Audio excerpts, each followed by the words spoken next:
It's what you call a game. That is what you call a game. I was very surprised in Roma. I've not really been a fan of Roma post Spalletti, thinking that them coming into Chelsea, despite Chelsea's bad run of form, I still felt that Chelsea would still sort this game out. But much to my surprise, you know, Roma were very good. Roma were very good. Chelsea, there are issues. Even if I give them credits for coming back in the game 3-3, there are clearly issues with this team. They badly miss Kante. Kante is a huge, massive miss. And even despite that, okay, they're missing Kante, but apart from that, it's pretty much the first team. I mean, yeah, okay, they're missing Moses as well.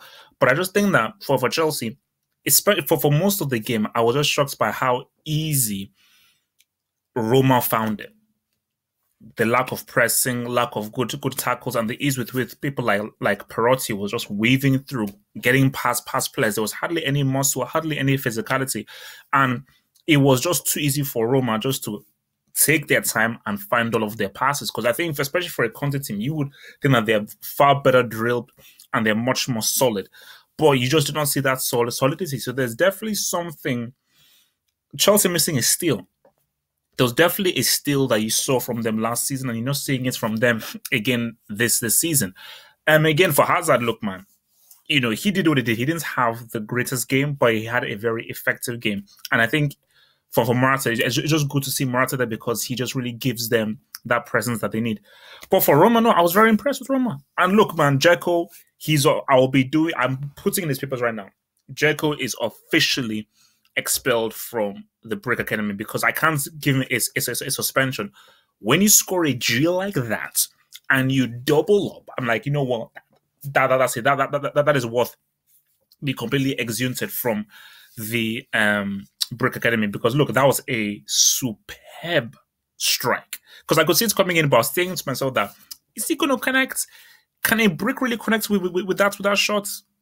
But I guess he can because he's not my Brick. But I think from Roma, I just thought they were absolutely amazing. Remember, they didn't have De Rossi, they didn't have El Shaarawy, so without two of their key stalwarts, that was just a very, very impressive performance. And you're seeing a lot of the good work that Di Francesco did with Sassuolo and him bringing it here to this team. So yeah, man, look, man, quality game, great game.